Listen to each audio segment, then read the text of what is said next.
The next case on our docket this morning is 24-10520, Guevara versus Castro. I don't want to mispronounce your name. Is it Falzerano? Yes, Your Honor, it is.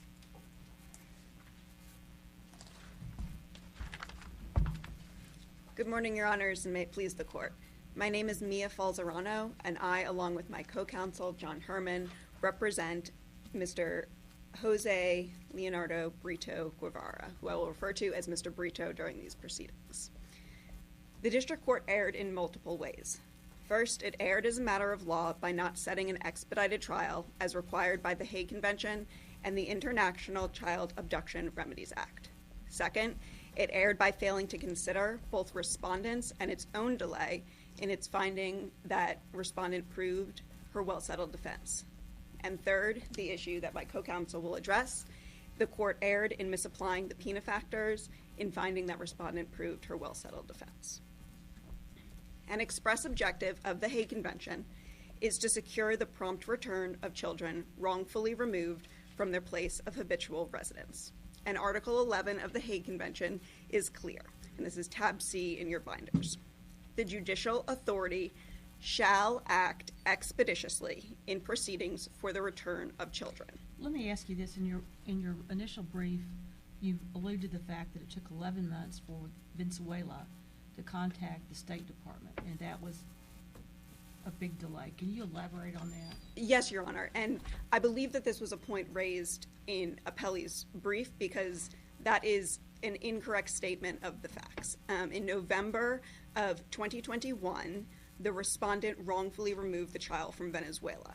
The Hague Convention application was filed in January of 2022, so about 2 months later. It then took until November of 2022, so a full year since the wrongful removal, for the U.S. State Department to send a notice to respondent. Now, we understand this delay based on the information we have to be a delay from the Venezuelan State Department getting the information to the United States State Department. I guess my point is, did it delay the filing of suit, and if so, how? Yes, Your Honor, that did delay the filing of suit because Mr. Brito waited until he was contacted by the U.S. State Department in December of 2022. So at this point, we are already a year past the child. Why did he wait? Being wrongfully removed. Because, Your Honor, he had no knowledge of how to proceed. He had already filed the Hague Convention application. And when he followed up and with Venezuelan authorities and even contacted the U.S. Embassy, he was told that he needed to wait for the processing of that application. Unfortunately, in this case, that processing took over a year from But that's not a wrongful removal. statutory or anything else. He could have filed suit immediately. Yes, Your Honor. And in the record, it does state that he attempted to find counsel in the United States from being abroad, but was unable to do so. Once he filed the Hague Convention application and received the information from the State Department that he should wait for the processing of that application, he therefore relied on that information and did so. And Your Honor, we are not arguing that respondent couldn't raise the well-settled defense. We agree that suit was filed more than a year after the wrongful removal. But at the time that suit was then filed and ultimately transferred to the Northern District did not act expeditiously. And I don't believe that that fact is even contested by appellees. So for just some timelines here, the Fifth Circuit, courts within the Fifth Circuit have recognized a 6-week timeline as a benchmark goal from the commencement of proceedings through full adjudication.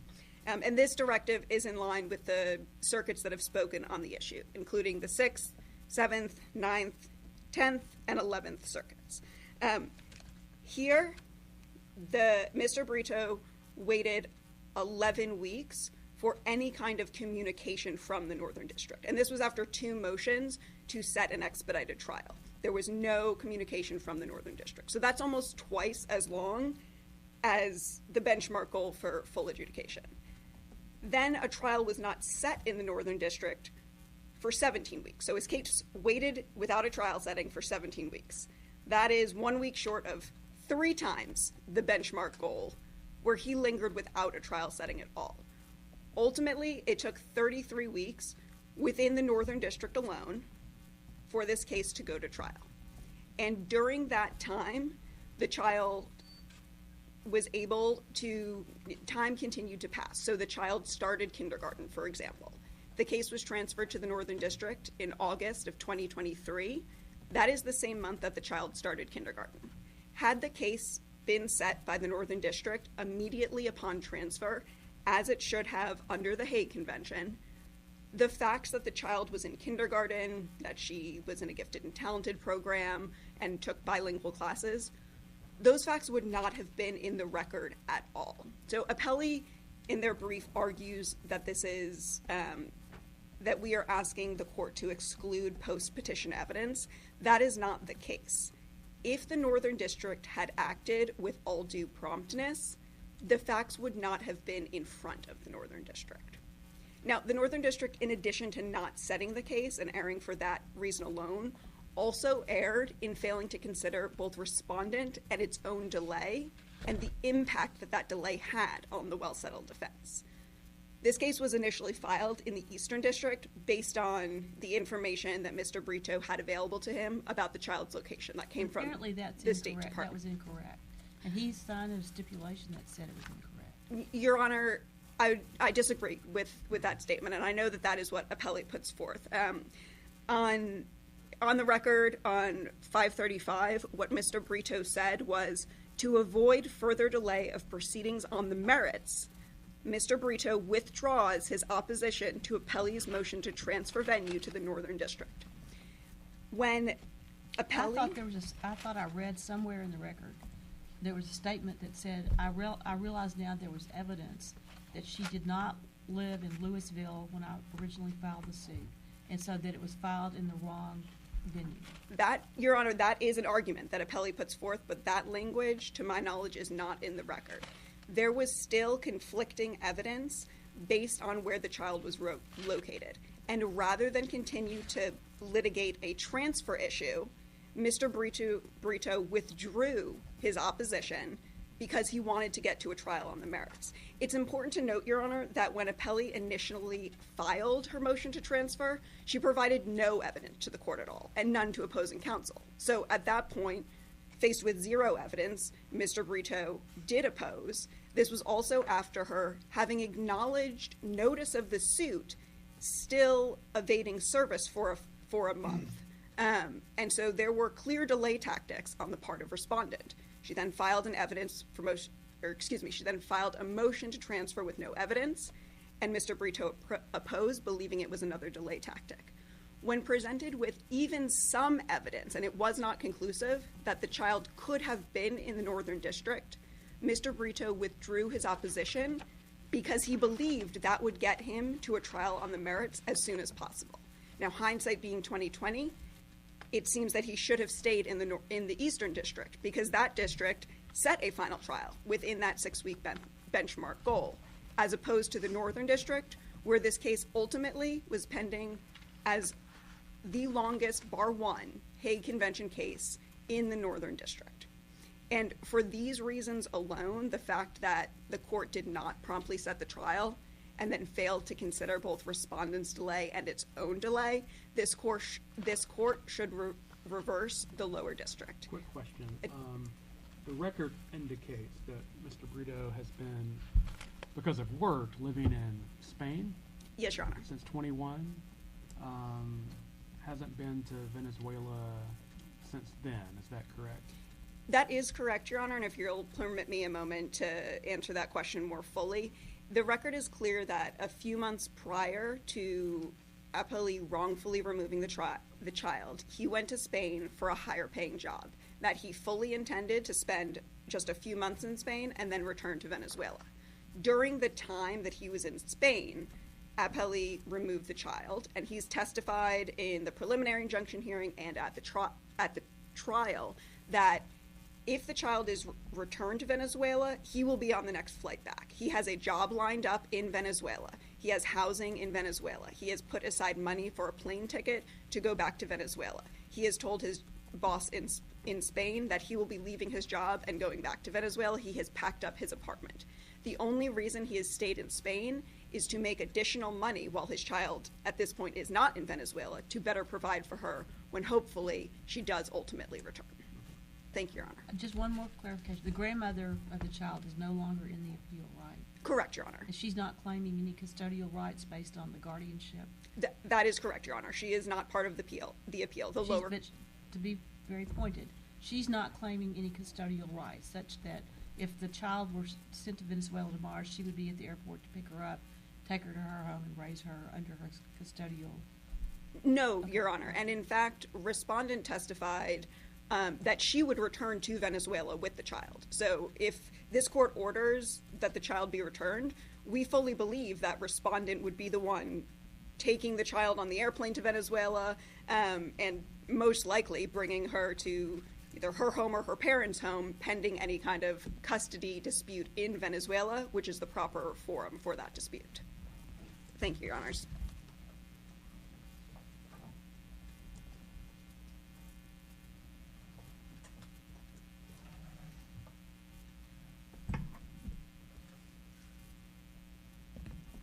Good morning, Your Honors, and may it please the Court. John Hermann also for appellant Mr. Brito.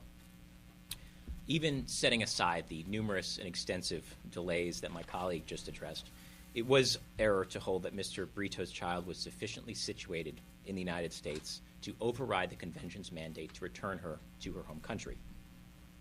Both the State Department and this Court have held, or have rather construed Article 12's well-settled exception to the return remedy to require nothing less than substantial evidence of significant connections to the United States.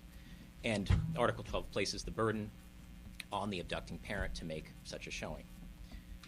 That exception does not simply look to whether the child is happy in her new environment or whether she appears to be living in a supportive and loving home.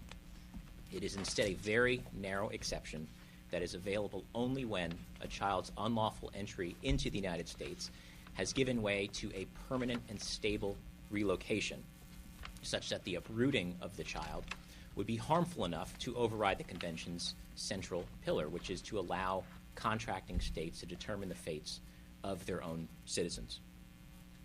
And so for that reason, we asked the Court to reverse and render and order that the child be returned It seems to to her me home the country. only factor cutting against permanency is the immigration status of the mother and her partner. I'll start with the district court's findings. So the district court found both that the immigration status of the mother and her partner cut against well-settledness. The court also found that the child's age, she was 5, she had just turned 5 at the time of the hearing. That also cut against the well-settled determination. But the totality of the evidence, which is the North Star of the analysis, fell far short. The record is actually quite thin in establishing that she was well settled. And the district court characterized both those factors as, quote, lukewarm, which not only had no support in the record, but was also the result of a failure to probe the evidence as she was required to do under this court's precedent in Pena. I'll address two errors, but again, I'll refer to the court to a brief which discusses how the totality of the evidence did not rise anywhere close to the degree of substantial evidence of significant connections. So one error the court committed was that it failed to adequately probe the immigration status of the mother. Yes, the court found that the mother was not a lawful resident in the United States, but again, cast that factor aside as lukewarm because the court noted that she had a pending asylum application and that she had temporary employment authorization.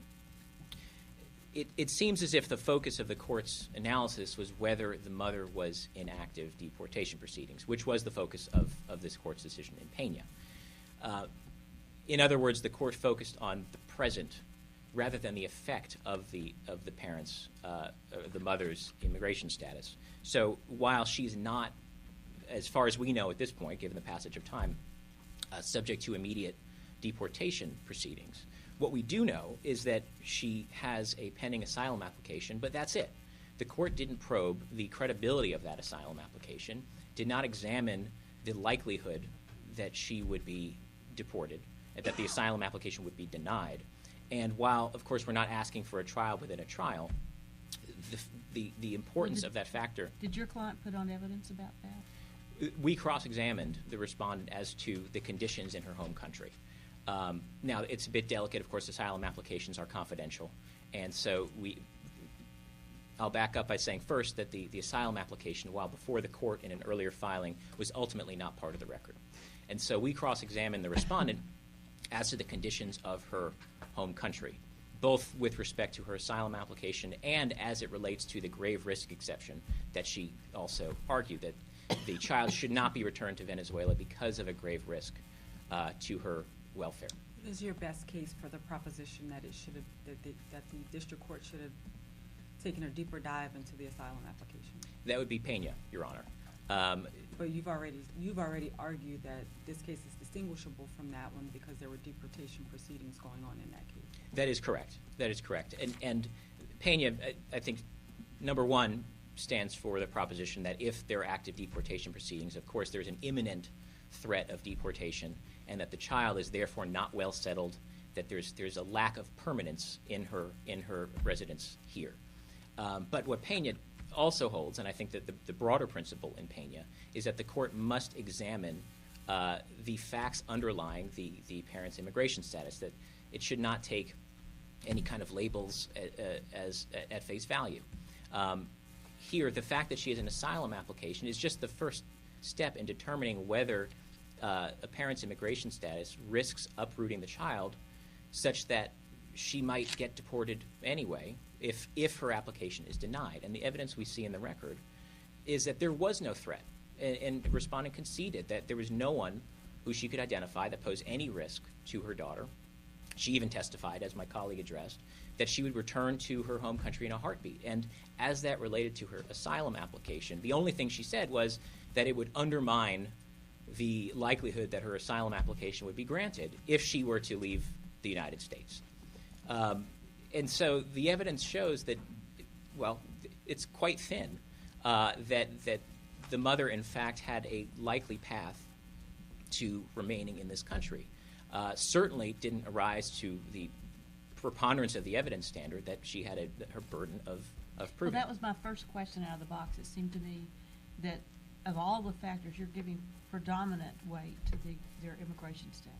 It is certainly a very important factor, Your Honor. And this court has held that there's no one factor that takes weight over another as a matter of law. It's a totality analysis. In this case, it was error to not probe the immigration status because of what a significant effect it would have on the child and her mother if, in fact, her asylum application is denied. But you can't tell us had the district court probed, what she would have found. Well, there was evidence in the record that the asylum application was based on thin evidence, that there was no testimony that there was any danger, and in fact there was testimony to the opposite.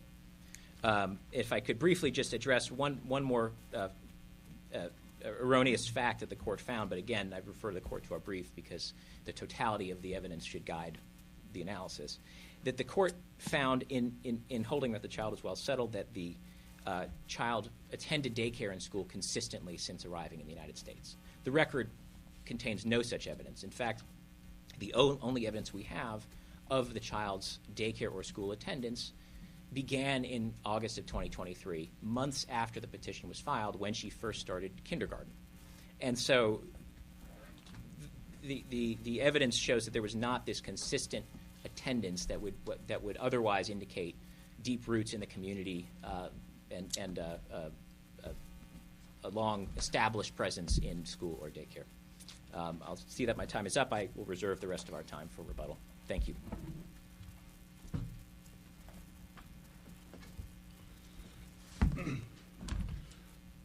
Good morning, Your Honors. My name is Roger Diseker. I'm here and pleased to be here on behalf of the appellee, Castro, and her daughter, who we refer to as the child or AF because of the confidentiality provisions. Traditionally, when we start an argument at your court, we begin with a may it please the court, but given where we are and we're so pleased to have you in Fort Worth, I think we should start with a howdy. Howdy. Traditionally at A&M, howdy gets a response call.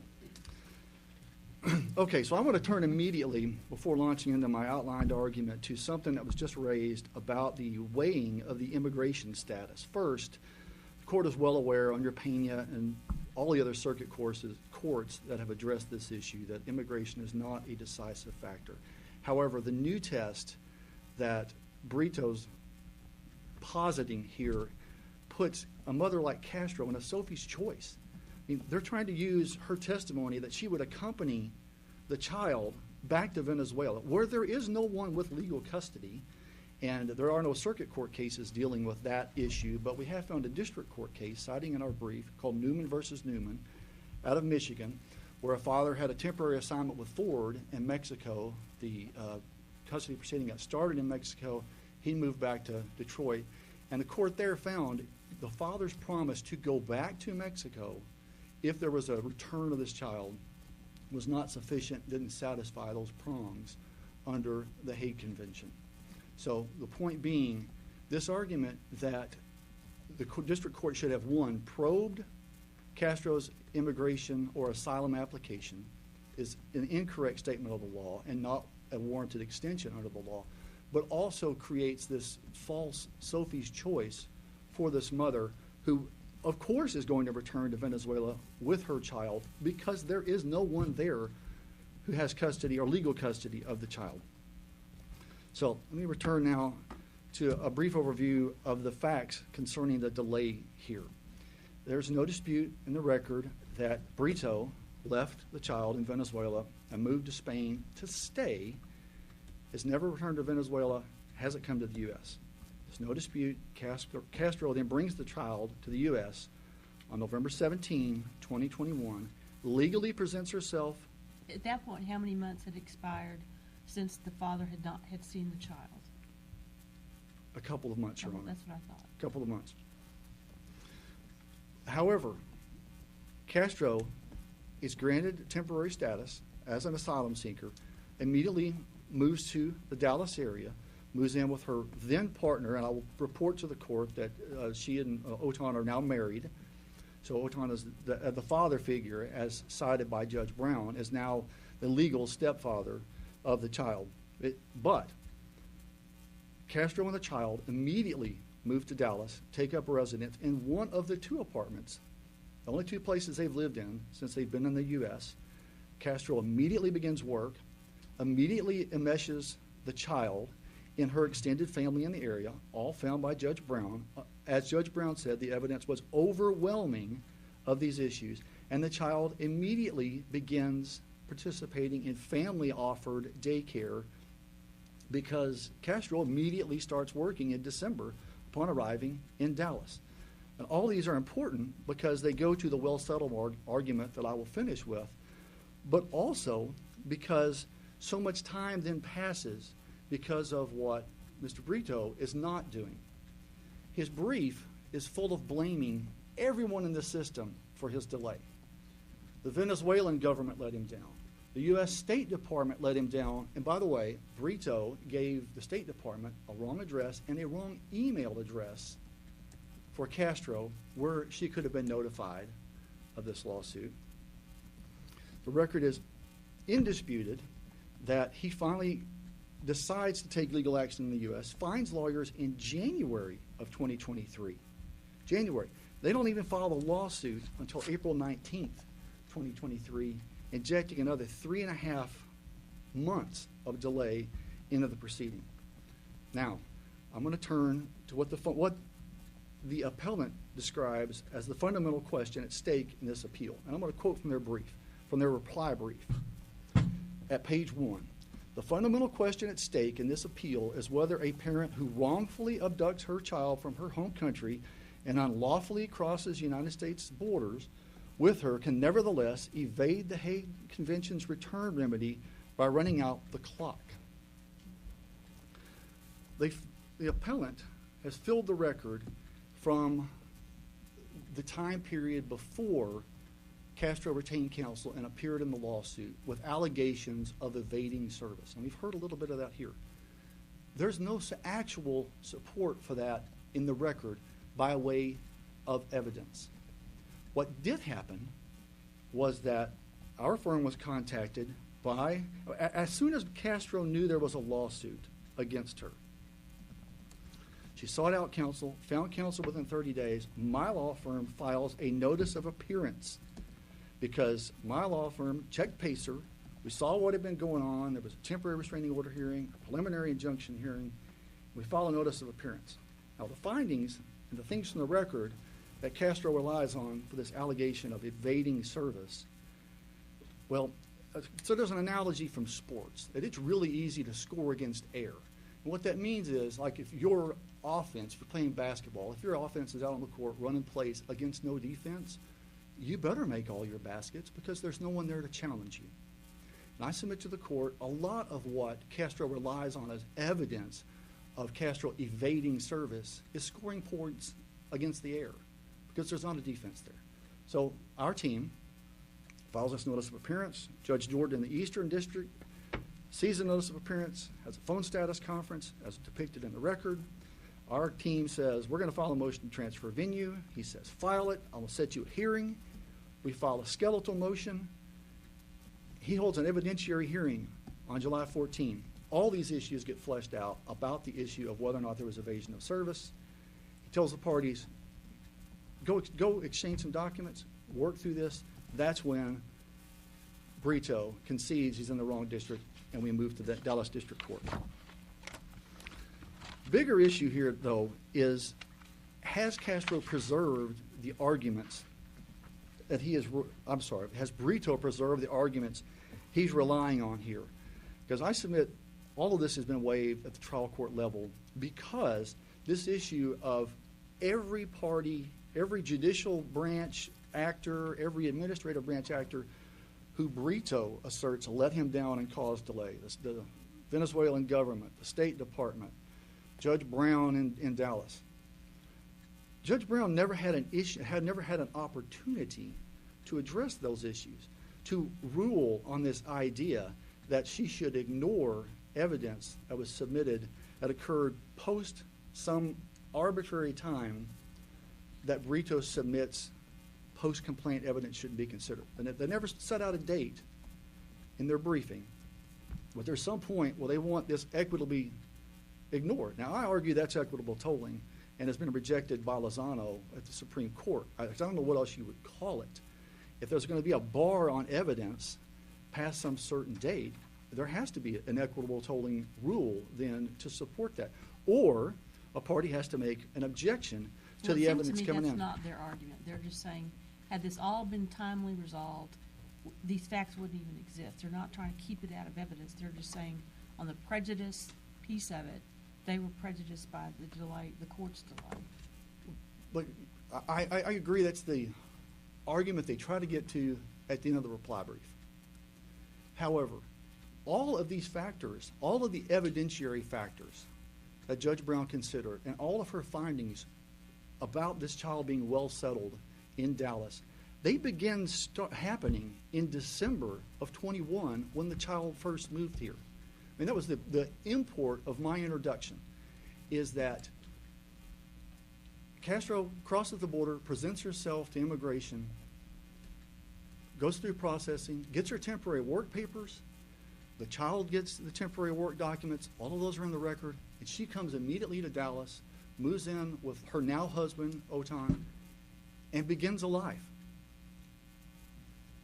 If Brito had immediately acted to enforce his rights,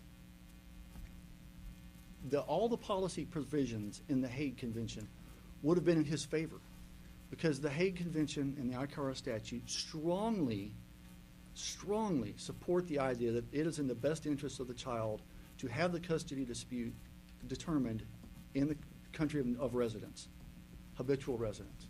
However, if a litigant, if the aggrieved parent who's living in Spain, if the aggrieved parent sits on his rights and waits a year, then the well-settled defense becomes effective.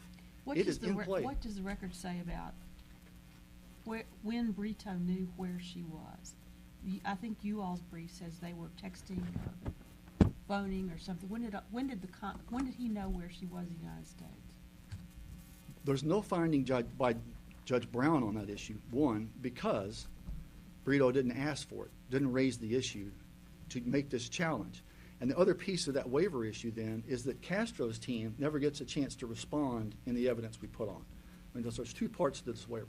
And second, Your Honor, the evidence that's in the record is that they were texting all the time. And by they, I mean Castro and Brito. He knew she was in the States.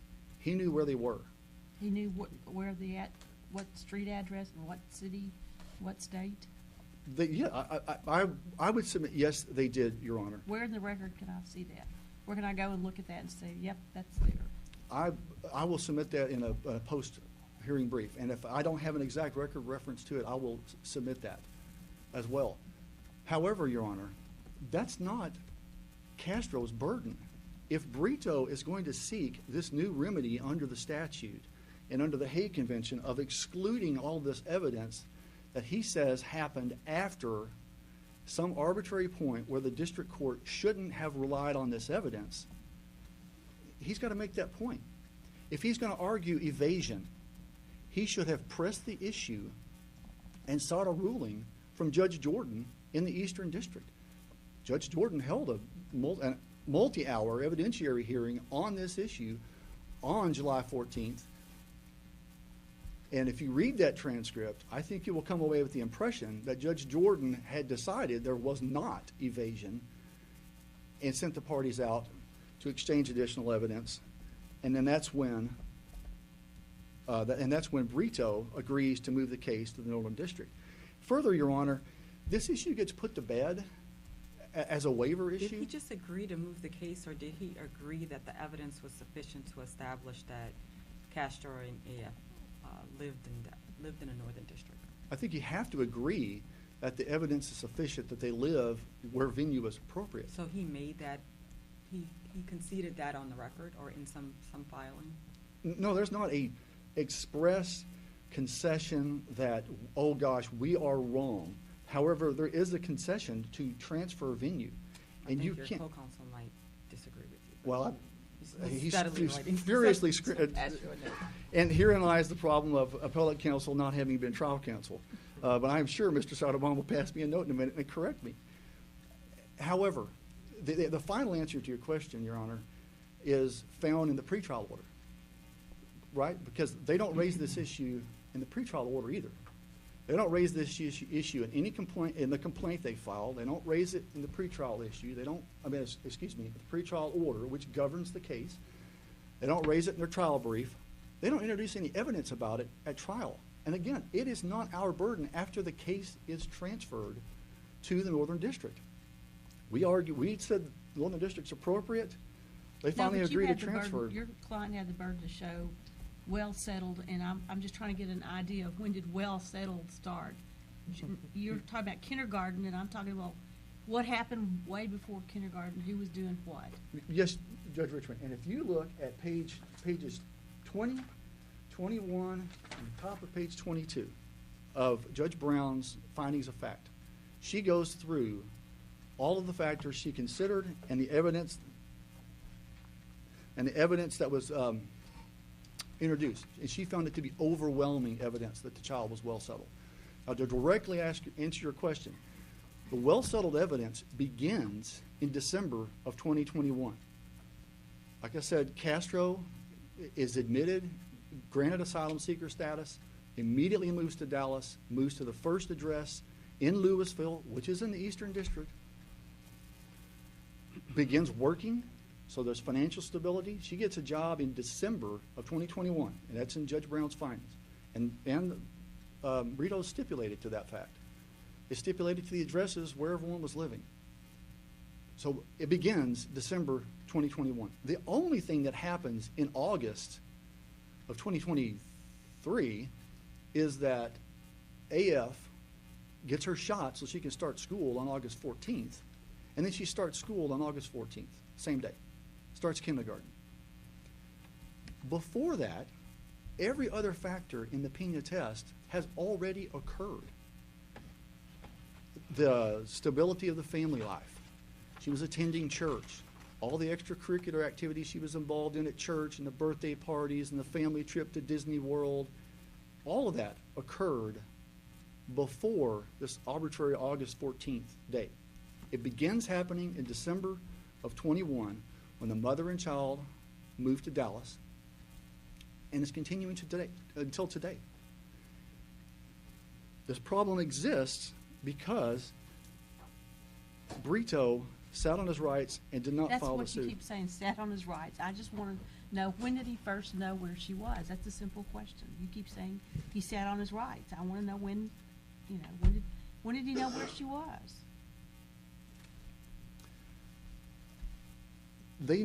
Your Honor, I will find the exact record site. However, if you look at Lozano, Lozano is perfectly addressing this issue.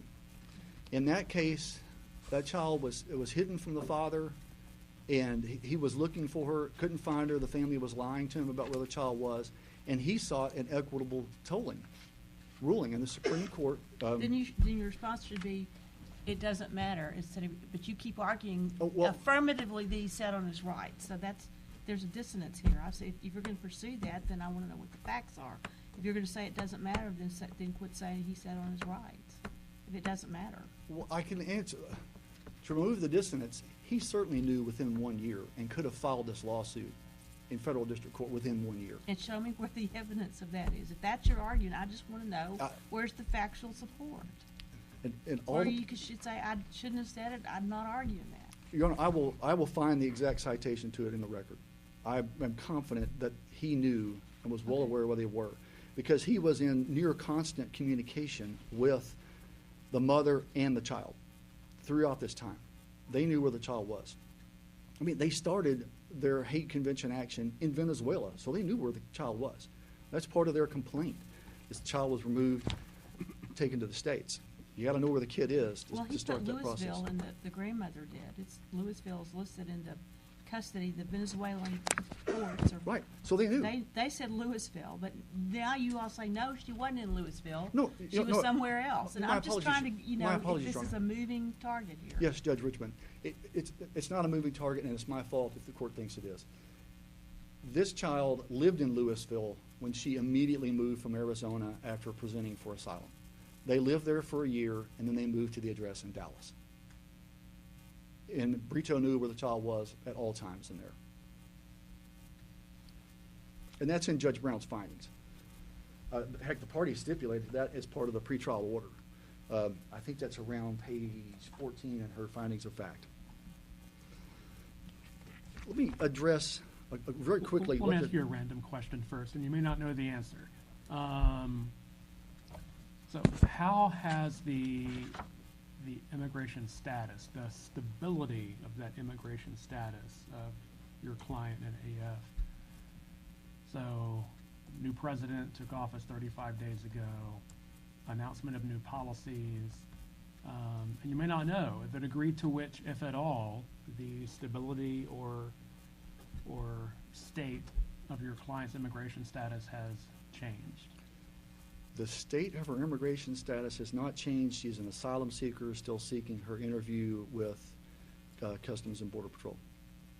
Okay, so that's still the current procedural status. Procedural footing, yes, Your Honor. And I think that is why all courts of appeals who have addressed this, and I think it's all the circuits now, in this court under Pena, say that immigration is not a deciding factor, because frankly that changes every 4 years. So as things stand now, she's an asylum seeker with temporary status.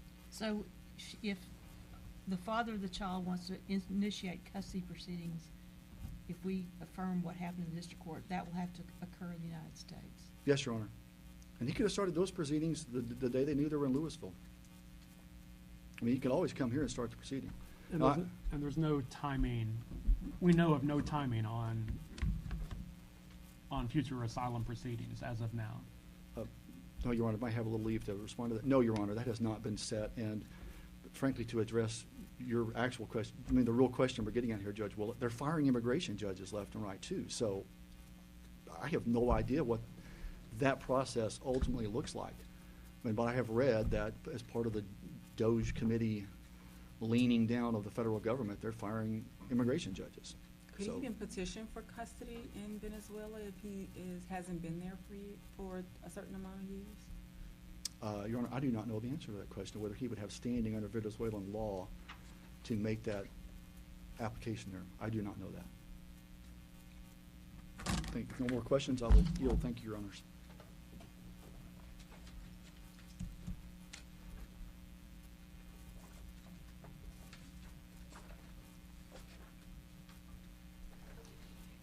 Your Honors, I'd first like to begin on a rebuttal by clarifying a few of the factual issues that came up. Now, we just heard a statement where it said Mr. Brito can always come here to initiate custody proceedings, and earlier in the argument we heard him, appellee's counsel, say something like Mr. Brito could have come here. But that is not true. Throughout the record, it is clear Mr. Brito tried to come here and his visa was denied. If the child remains in the United States, he will no longer be able to see his child, period. Do we know if he can initiate proceedings in Venezuela at this point, given his absence? Your Honor, not being a Venezuelan attorney, I'm not sure of that. We do know that he has custody rights under Venezuelan law. He has never given up any of his custody rights. And the fact that he has been in Spain, where he is a dual citizen of, he is both a citizen of both Spain and Venezuela. If he returned to Venezuela, I don't see anything stopping him from initiating a custody proceeding. And then the Venezuelan court will take into account any facts that it wants to consider. Why was his visa denied? He was not able to get a reason for why his visa was denied. He tried reapplying. It was denied again. He contacted a Venezuelan attorney who said that it would be best to wait 3 to 5 years for another application. And he did not have any further information, nor did the Venezuelan attorney. But it is not as simple as him just saying, I'll get on a plane and come here, and that is throughout the record. Secondly, Mr. Brito testified that respondent did not give him her exact location. She would tell him the general area that she was in, so Louisville or Texas, or Dallas in Texas. But he did not have an exact location. And the location that was used was from a piece of mail that she sent him a picture of with the asylum application and mail that she'd received from the immigration office. So that was how he had the address. It was not because respondent provided this.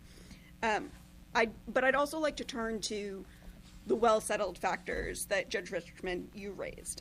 All of them are based on school and daycare. And you can see that on pages 21, 22, of Judge Brown's finding. So she finds that the child started kindergarten in August of 2023, that she has been photographed with friends from school, that she is in a gifted and talented program, that she receives bilingual education at school, that she went to a primary care physician, and we heard that that was because she was starting school, that she is learning English, that she goes to community playgrounds, attends friends' birthday parties from school.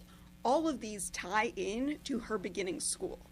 If this case had been set in August of 2023, even September of 2023, when we have 6 weeks, 12 weeks passing from transfer to the Northern District, not from the commencement of proceedings, if I may finish this one sentence, Your Honor, these facts would not have ever come before Judge Brown for her to consider. And that was the entire basis for the well-settled, for finding that respondent proved the well-settled defense. Thank you, counsel. Thank you, Your Honor. That will conclude this morning's arguments. The court will take a recess and convene again at 9 o'clock in the morning. Thank you.